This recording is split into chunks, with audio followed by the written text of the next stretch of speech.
Welcome back.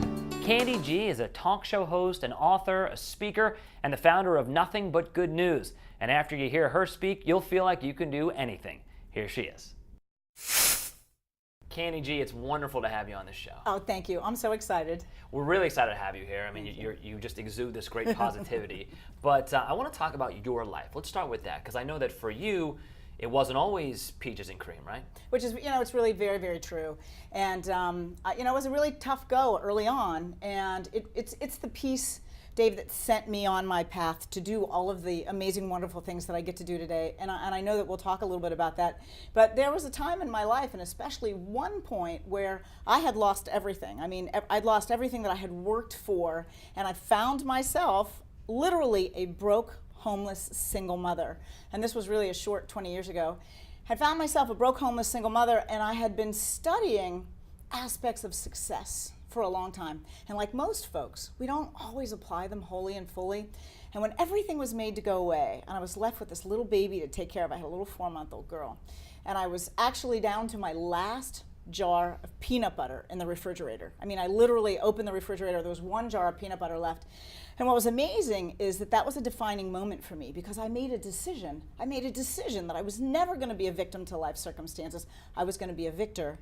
And I sat back and took an inventory of my life, and maybe I didn't have stuff, but I had about 16 years of study and in principles and laws about how that we really create and manifest things. Nothing but good news. Tell me about that.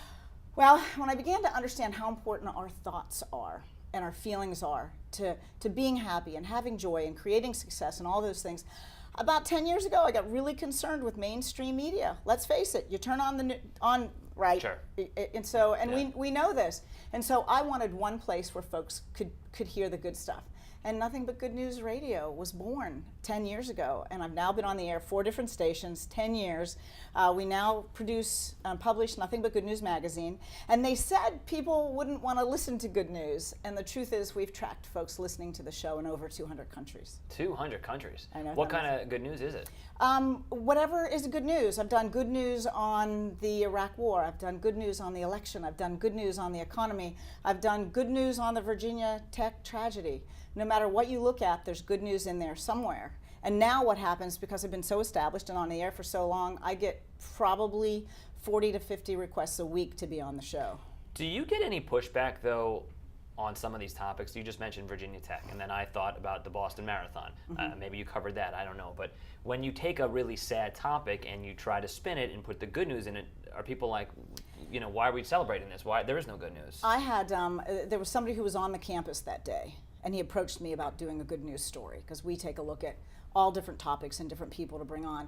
And can I tell you, it was so compelling that in the station that day, everybody stopped working, came into the studio, and you could just see people behind the glass just crying, because it was amazing to hear his point of view and all the really great things that happened. It was like, yay, give me some goodness in this sadness. Sure, yeah. So, yeah. All right, let's talk about your corporate vision training. This is pretty cool.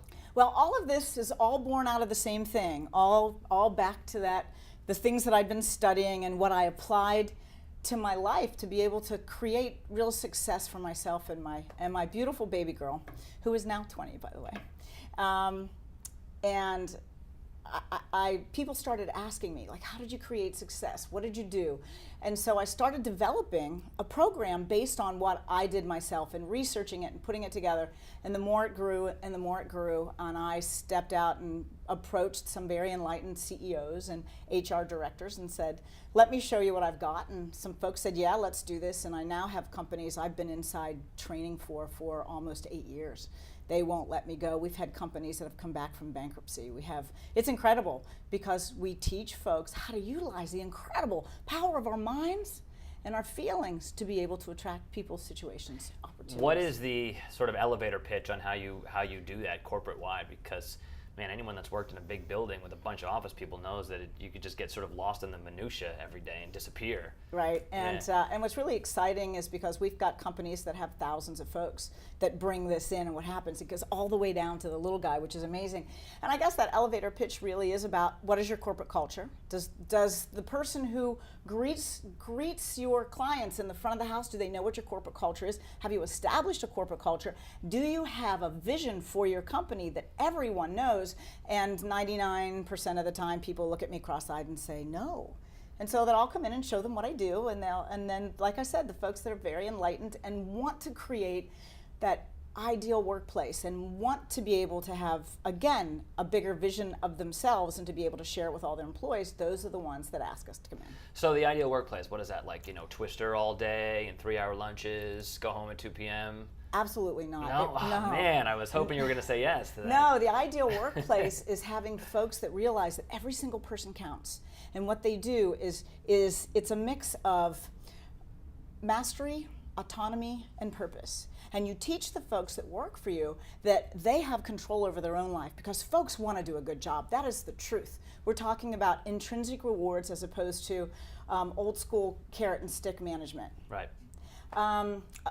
Autonomy, being able to do things on their own without people standing over their head, and purpose, allowing folks to know that they're part of something bigger. Sure. And those are the things that we're finding today really, really make an extraordinary difference in the workplace. Okay, and the last thing is I want to ask you about your book. I know that some of what we talked about is contained in here, right? Very much. The book, it's titled Now Boarding, Next Stop, Your Remarkable Life, and it's geared for the individual, but it does contain a lot of the things that we teach inside the Corporate Vision Program, but it's to help folks understand how to create a vision for their own life, and then how to stay incredibly on track so that those things really do begin to show up and manifest for you.